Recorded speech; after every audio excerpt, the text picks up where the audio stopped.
Hello, everyone, and welcome to what will probably be the very first episode of me actually recording this and then immediately uploading it.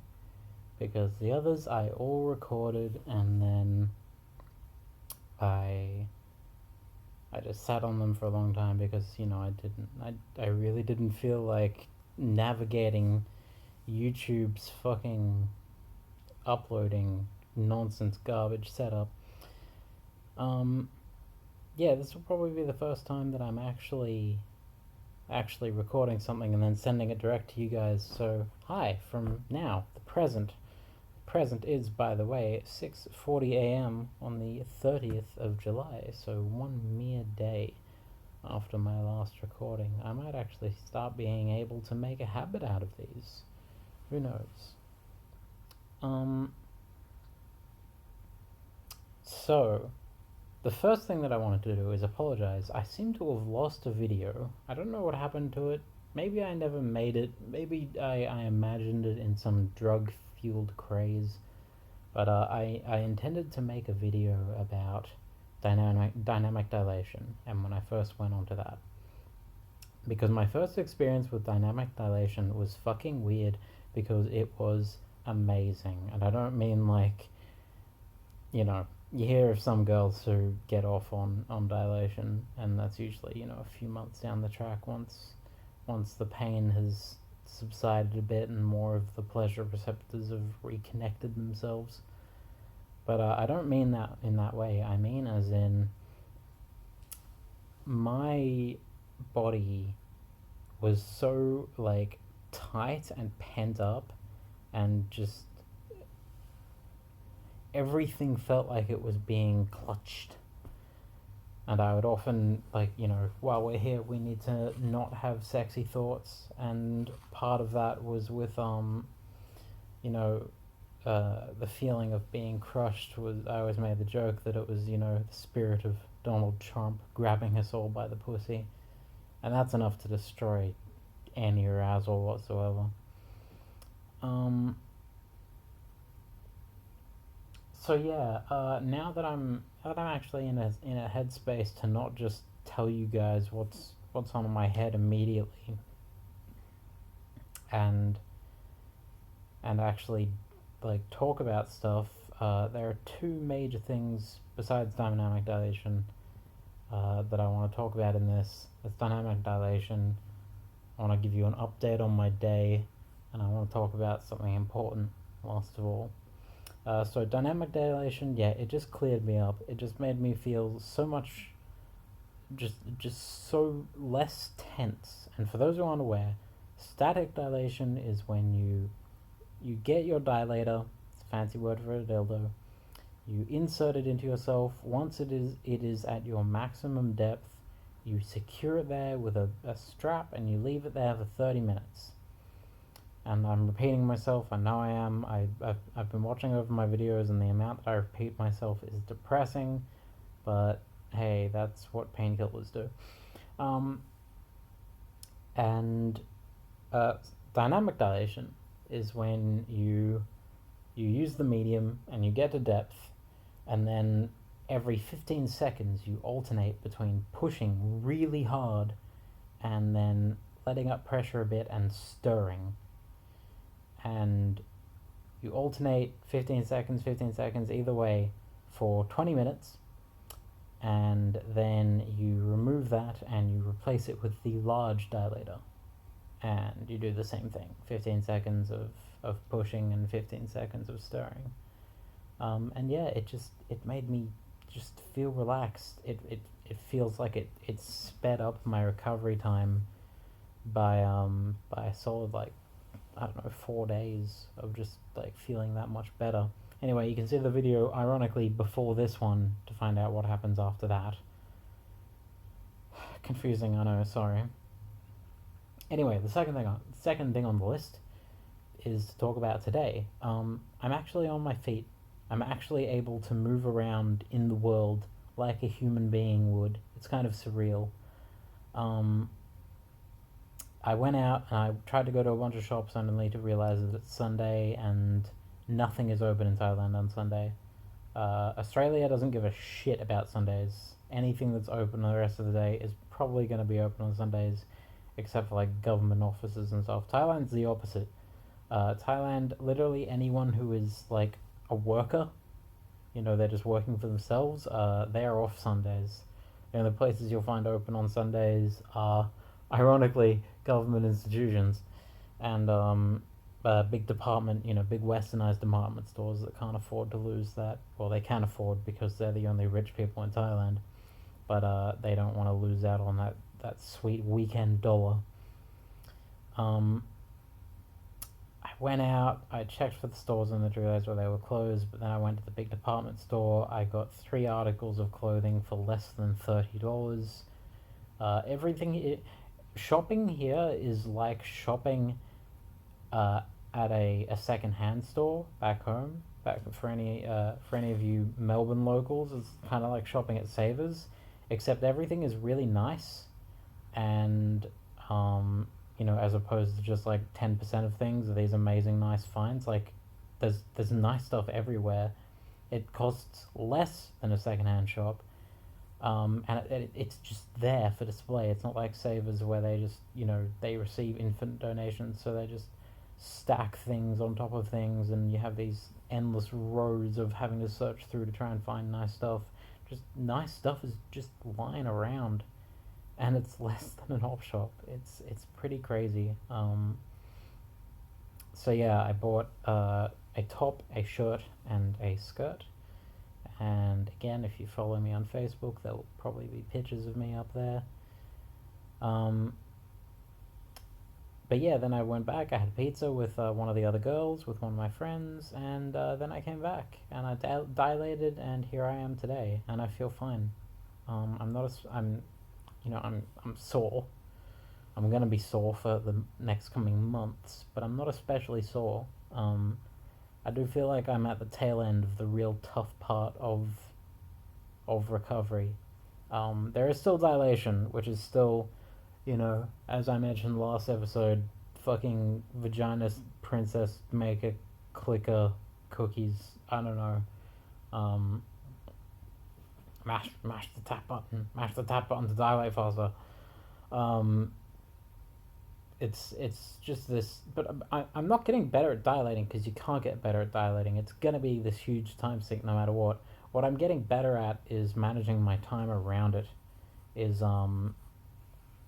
working out. Is just saying like, all right, I've dilated. I can now do things, and it takes a while to do that because for a long time when you start dynamic, because it's 3 times a day for over an hour, you finish and you sit down and just like, alright, how long till my next dilation?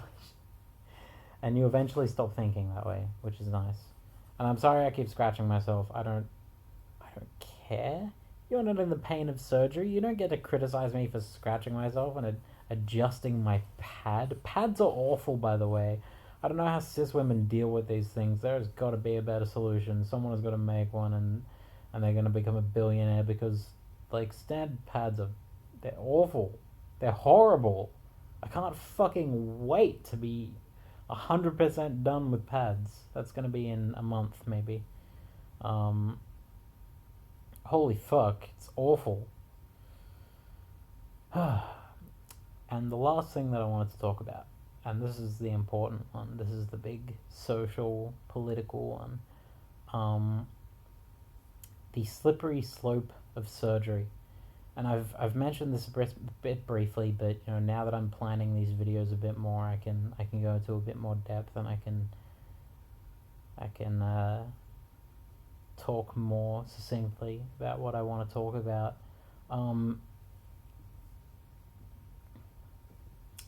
The girls here are lovely.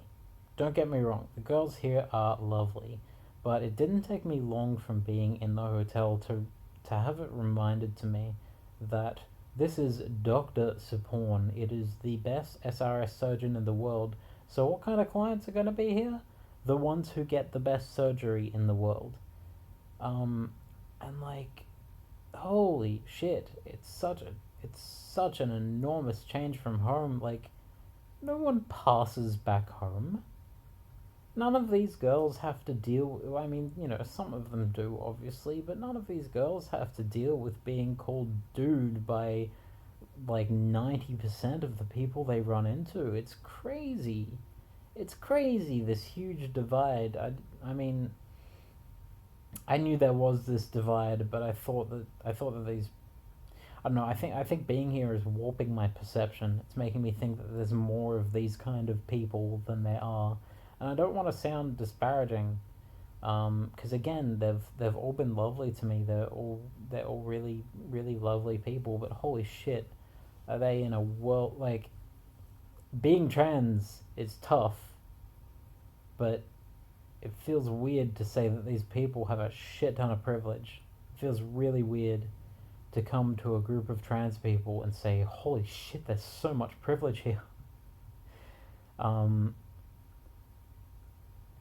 Most of the girls back home, well, I mean, for one, Dr. Sapporn. I mean, for one, surgery. Even, like, never mind Dr. Sapporn, never mind the best in the world.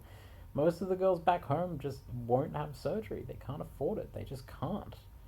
They have a backlog of psychological hang-ups from 20 years of dysphoria and suppressing dysphoria and all of the things that causes.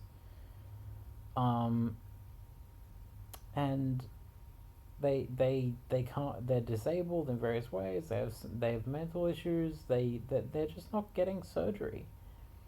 And then I come here and it's like, there's a girl who's, well, there's a lot of girls who they've just come out of here and they're immediately planning like, oh, should I go to Spain for voice surgery, or should I go to Korea for facial surgery, or whatever. They're all discussing like what parts of the world have the best surgery for trans women, and it's like,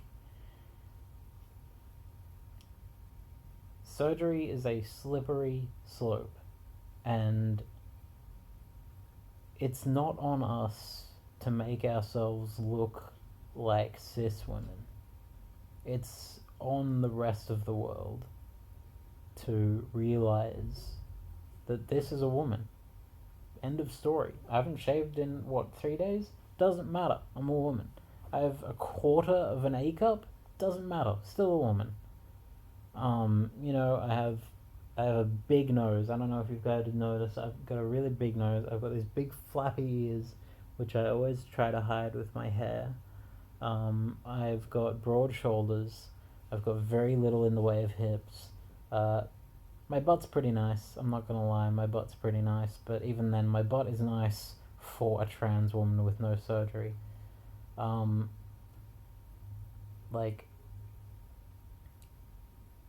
don't spend your efforts trying to fit into that mold. You could spend the same amount of time and money changing the world around you and making the world better for it. Like, again, I'm getting those surgery blues. I'm getting that little bit of a wish, not a wish, but a thought of like, maybe I shouldn't have done this. Maybe I should have. Maybe it was irresponsible of me. Maybe it was irresponsible of me to cave into the demands, even though it was this deep psychological thing right in the back of my head. Maybe it was irresponsible of me to cave into the demands of the world, saying that a woman needs to have a vagina. And maybe in 10 years of actually having sex, because anyone who knows me knows that I had no sex life before about 2 years ago. And even now, a lot of my partners are non-sexual, and I just haven't had that much sex in my life. Maybe with all these revolutions of me becoming more sexual, I would have finally gotten over whatever hang-ups, and I could have had really satisfying sex despite my genitals, and I wouldn't have needed this surgery. Maybe I should have done that. That guilt is there, and it's hitting a bit. But It's done. No going back now. I'm not saying I would go back. I don't know if I'd go back yet. I'll have to find out in 6 months' time if if it proves to be a life changing thing. But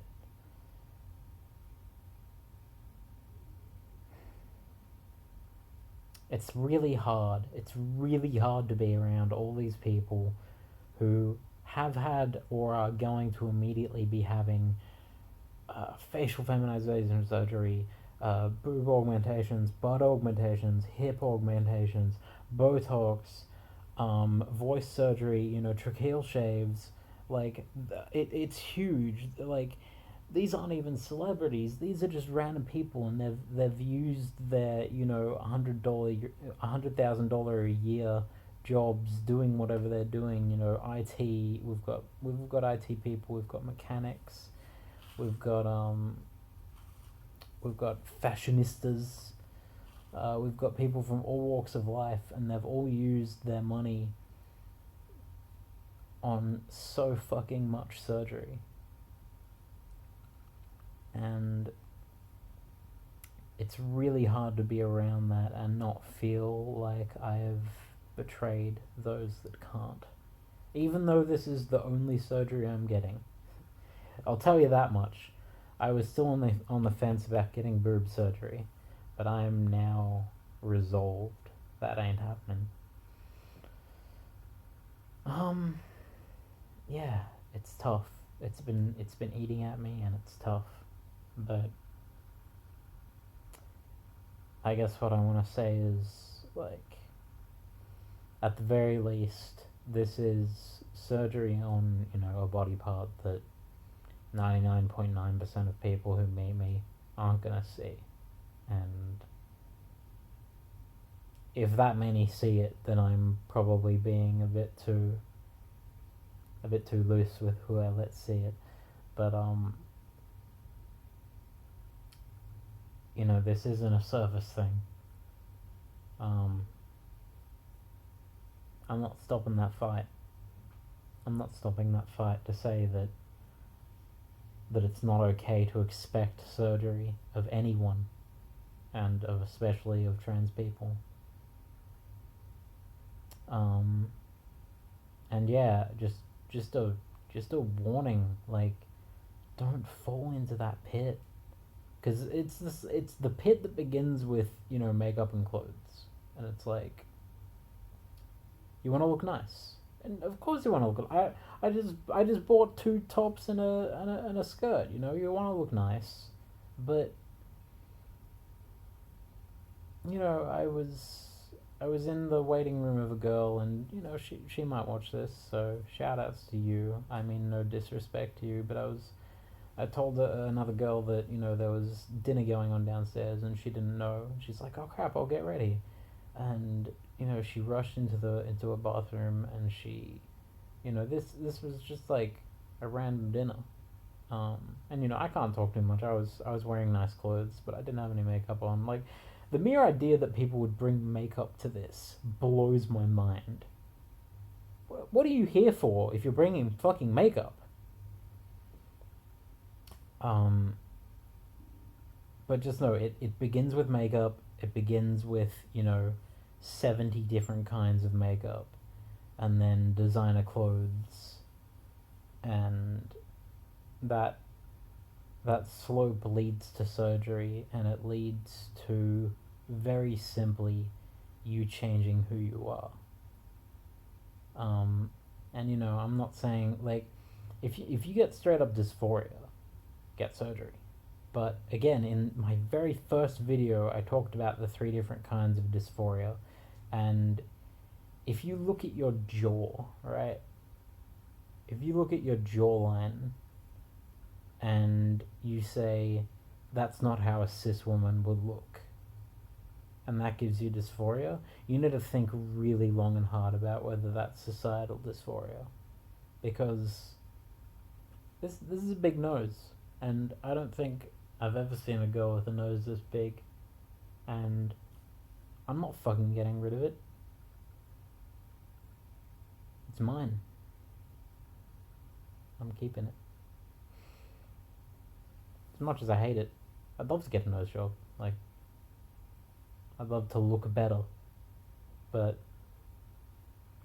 in a world where looking better means paying money that could like feed people that are dying of starvation, I don't mean to get into the whole like every dollar counts towards people dying of starvation, but we live in this hyper material world, and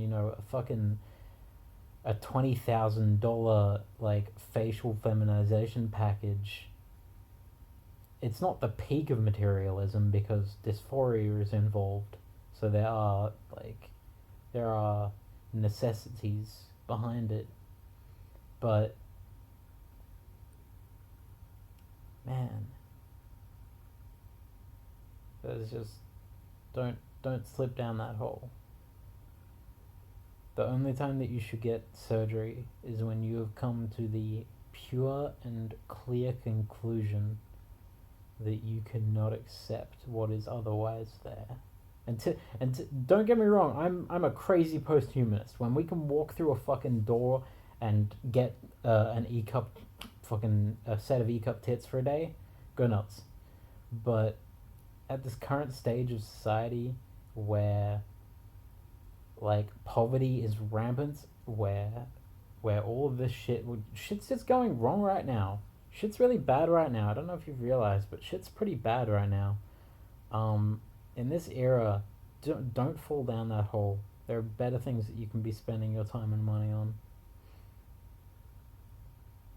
on. So yeah, really difficult not to feel bad about having this surgery, given current company. And I don't mean to disrespect them by saying that, but fuck, they're from a different world from me, and they have very, very, very different goals, because they want acceptance from this world that has rejected them. They want to be part of the club. And me, I'm taking a fucking axe to it.